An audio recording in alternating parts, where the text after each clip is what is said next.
Gure helburua izango da aztertzea transmisio eta islapen koefizienteak potentzial osinaren barruan, potentzial osinaren kasuan, eta partikularen energia V0 baino handiagoa den kasuan, non egoerak ez lotuak diren.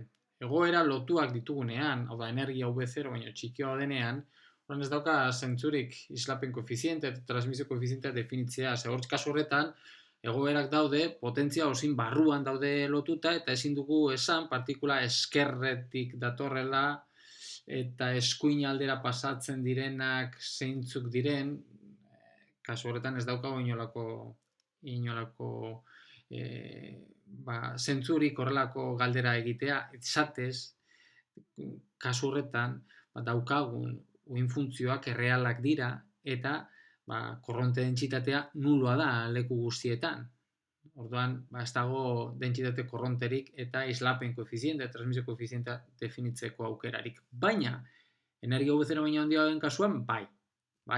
Eta, hau da, lehen aztertutako uhin funtzioen adierazpena, segun eta zein zonaldean gauden. Hementxe agertzen diren koefizienten adierazpenak aurreko atalean ja atera genituen.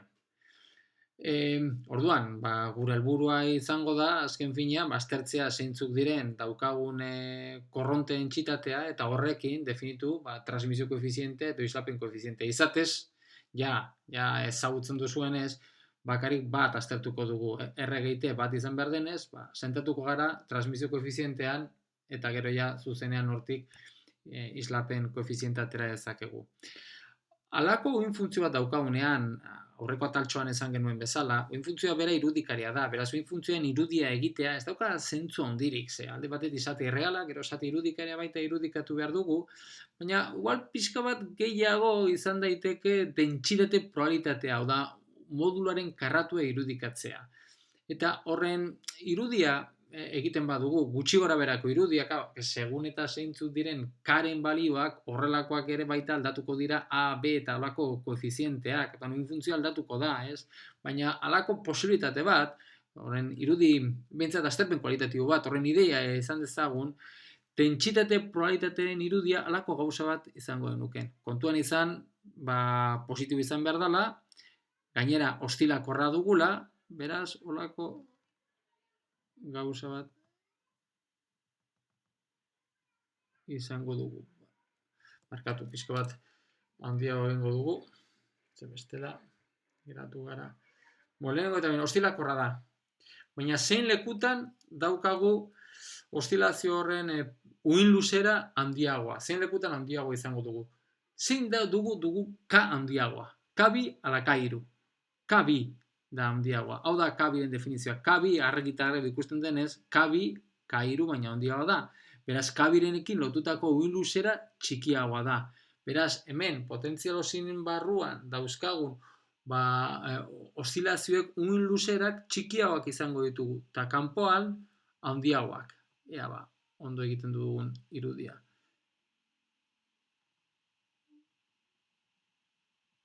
Mentxe.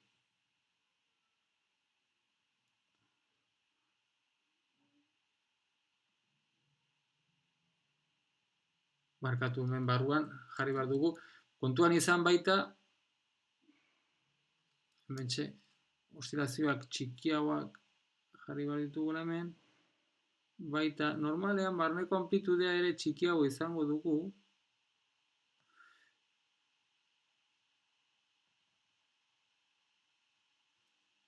Eta gero, hemen ja, dentsitate probabilitatea kanpoan konstantea, ze bakarrik esponentzial irudikari bat bakarra dugulako. Beraz, holako gauza bat izan daiteke, hau da, dentsitate probabilitatearen irudia. Beraz, hori da. Interesante da goratzea, uhin luzearekin gertatzen den jokua, bai? Bueno, orduan, esaten ari garenez, beste aldera pasatzeko probabilitatea badago, bai? Orduan, aztertu behar duguna, da fluxuak edo dentsitate korronteak. Tarte bakoitzean dugun dentsitate korronteak. Izatez, bakarrik interesatzen zaigu eskerrean eta eskubian, ez? Orduan, dentsitate korronteen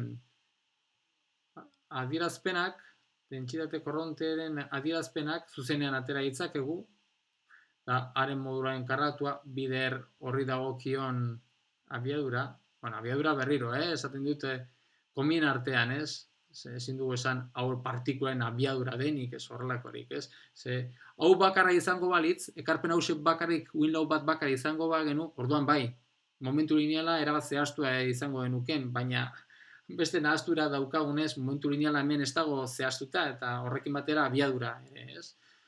Baina hause da, ekarpen honekin daukagun abiadura, ez? Fluxuan ateratzen zaigun abiadura behintzat. Minus, bere modulan karratua, h kairu, bueno, hori da bat artean daukaguna, da bat artean duguna. Hementxe daukagu, antzeko adierazpen bat, baina guri interesatzen zaiguna da bestaldera pasatzen dana, bai? Hirugarren tartean duguna. Eta hirugarren tartean dugun J hori, jarriko dugu J hiru, hementxe jarriko dugu J bat, da ere modulan karratua, bider h barra k hiru zati m. Beraz, argi dago nola definituko dugun T hori ez da, T transmisio koefizientea dugu, T hori da pasatzen den, bestare pasatzen den fluxuen ekarpena, beraz hau, barkatu hemen, eren modularen karratua dugu. Beraz, dugu, eren modularen karratua, h barra k2 zati m, zati eraso egiten duen, hemen bi ekarpen ditugu, bat positiboa eskumerantzan doanekoarekin lotzen duguna, eta hause negatiboa eskerrerantzan doaneko fluxuarekin lotzen duguna. Beraz, eraso egiten duena da lehena. Bueno, beraz, abiaduren ekarpena edo bietan berdina denez, bakarrik egin behar duguna da eren modularen ekarpen zati haren modularen karratua. Bueno, hauen adierazpenak ja aurreko atalean atera genituen, eta hintxe bakarrik egin behar duguna da eren modularen karratua, ze hori haren funtzioan atera genuelako, bai? Ateratzen zaiguna da, lau, kabi karratu, kairu karratu, zati, kabi karratu gehi, kairu karratuaren karratua, sinu karratu, kabia, gehi lau, kabi karratu, kairu karratu, kosinu karratu, kabia. Bueno, hau kabiren edo kairuren ordez, pizka bat hau sinu karratu gehiko sinu karratu berdin bat dugula, erabiltzen bat dugu, eta K2 energiarekin duen erlazioa, eta K2 berdin erro 2m eken V0 zati h barra dugula jartzen bat dugu, dana V0-ren funtzioan jar dezakegu, bai? Eta hori egiten bat dugu, ateratzen zaigun transmisio koefizientearen adierazpenaneko txukuna geratzen zaigu.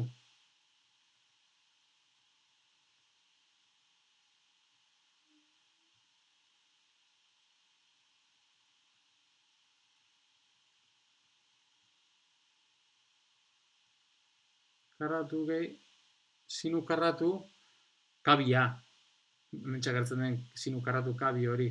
Kabi hori jarriko dugu erro 2m zati h barra a.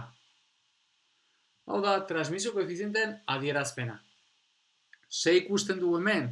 Aurrekoetan gertatzen zaigun bezala, hemen zer daude? Interesantea dana hemen erresonantziak ditugula, bai?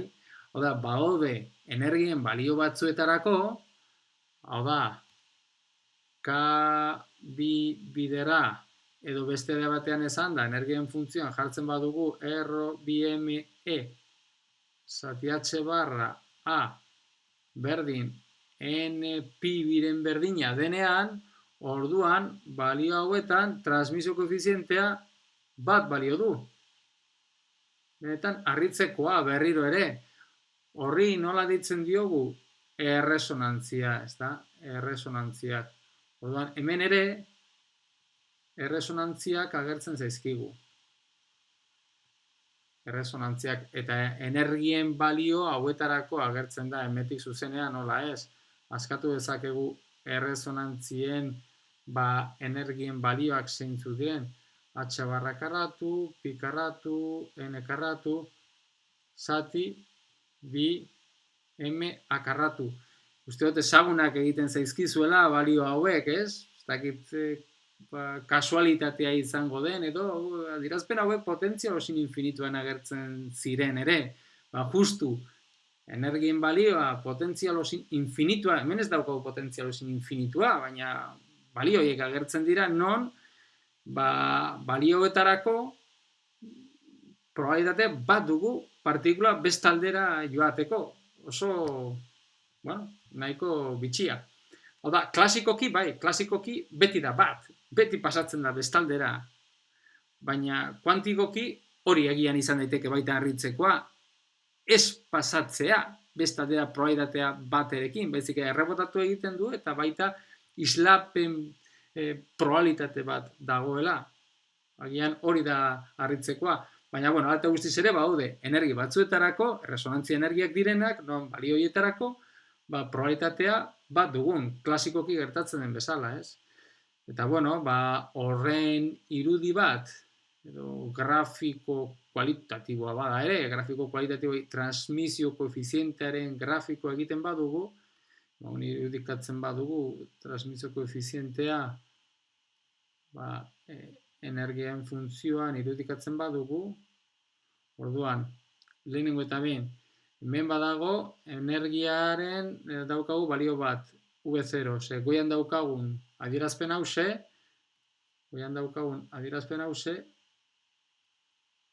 adierazpen hau, bakari da baliagarria energia V0 baina handioa denean. Orduan, energia V0 baino txikioa denean, orda ez dauka zentzurik transmisio edo islapen koefizientea definitzeko. Orduan, energia V0-ren berdina denean, transmisio koefizientea 0 dugu, hau 0 dugulako. Orduan, 0-tik hasten da, transmisio koefizientearen balio maksimoa bat dugu, badaude energien balio batzuk, E bat ja V0 baina handioa bada, jarriko dugu hemen balio horiek E bat, E2 eta horrelakoak, non balio horietarako transmisio koefizientea bat den.